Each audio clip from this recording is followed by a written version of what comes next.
Afternoon, everyone. We are here with Mrs. Philippines Cavite, grand winner of Mrs. Philippines Cavite 2023, Monic Purol. Hi, good afternoon, Miss Monique. Hi, good afternoon. It's so nice to see you again. Yes, my name is Monic Purol. You can call me Monique. I am from Barangay Sabang of Nai, Cavite. And I recently got crowned as Mrs. Philippines Cavite 2023. And I will be proudly representing Cavite in the bigger stage of Mrs. International. Mrs. Philippines International. It's a tentative date in April. Yes. What are your preparations for the competition?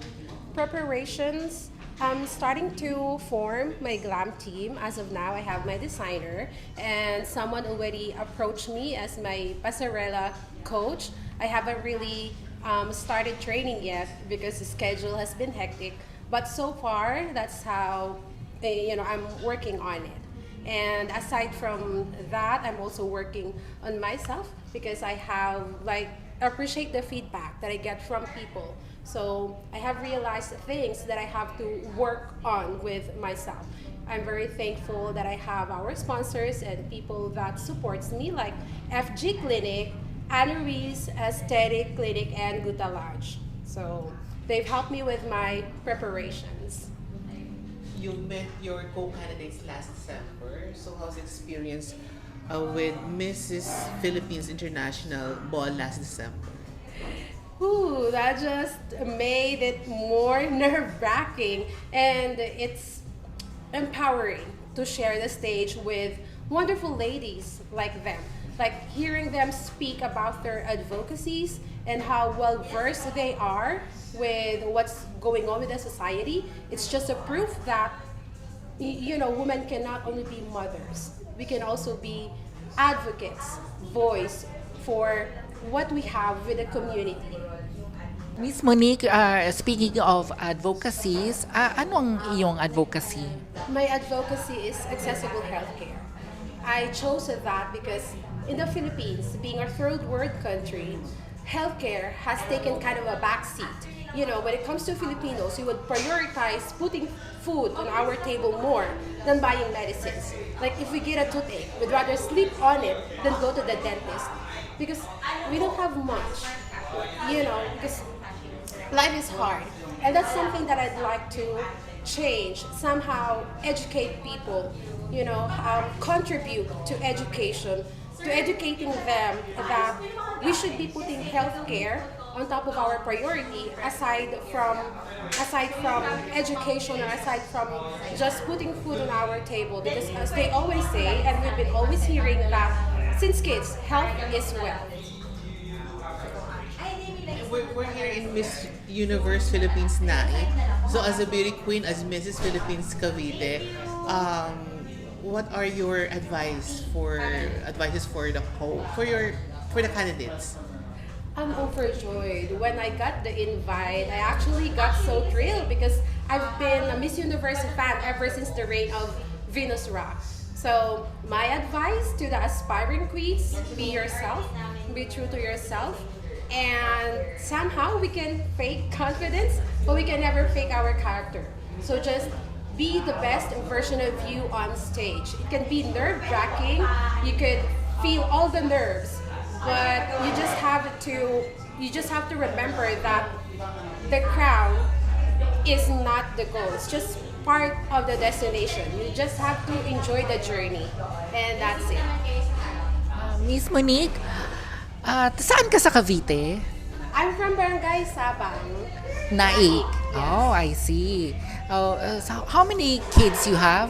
Kids? Oh, I got three. I have my daughter with me. She's there in the lounge.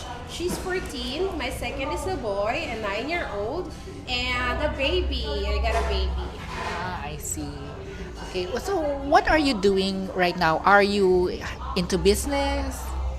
I'm a full-time employee, so I'm a beauty queen on the side, but I am a full-time employee. I work in BGC as an operations supervisor of an Australian-based company servicing U.S. clients.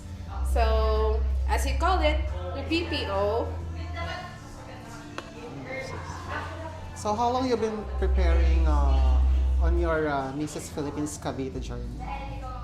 I my preparations really is um, not that intense because as I said earlier, I was just there to be myself.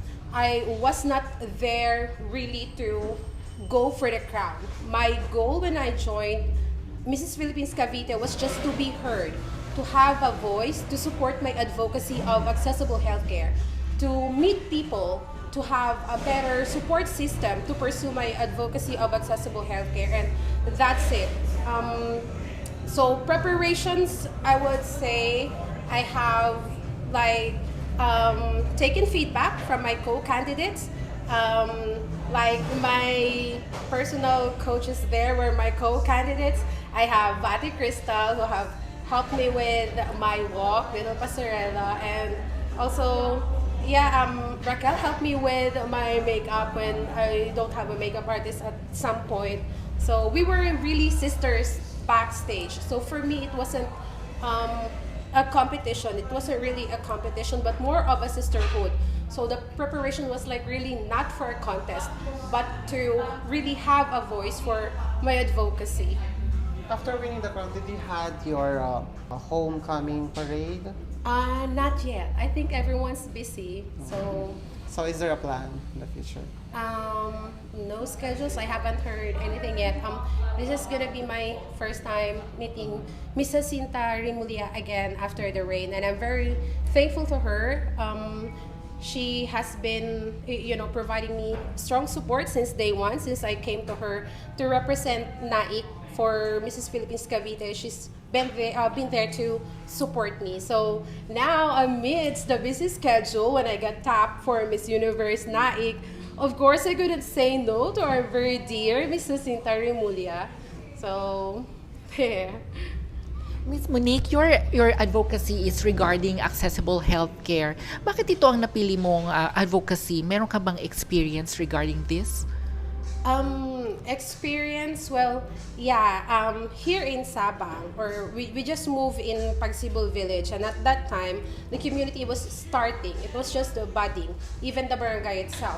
So, at that time, we don't really have, like, even pharmacies nearby. Like, we would have to get a ride, and then the clinics, we're not really familiar of the locations, and it's really hard.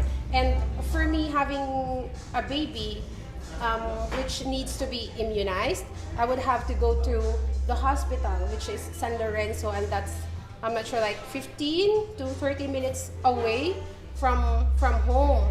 And transportation here is also challenging, since at that time when we moved, there are really not much people. So we have limited transportation. And also, I am in a Facebook group of our village, and in the wee hours of the night, like midnight or at dawn time, I would see people or mothers posting about their babies getting sick and they don't have anything. Like, they would ask for people for biogesic or Tempra or anything. And that's something that I want to put a solution into. Like, if you look at it at a bigger picture, it's something really small, but somehow it's impacting because our well-being is important. So that drove me to my advocacy of accessible healthcare. Okay, Ms. Monique, thank you very much for your time. Your last message or final message to your supporters and friends. I couldn't thank everyone enough. Like, wearing this crown is already a dream. And I wouldn't be here today without all those people behind me, from my friends, my family, everyone. I couldn't really name them all. It's a long list, but you know who you are, and I appreciate you from the bottom of my heart. And I hope that you continue to walk with me to Mrs. Philippines International. All right. Thank you so much, Miss Monique, and congratulations for winning the crown.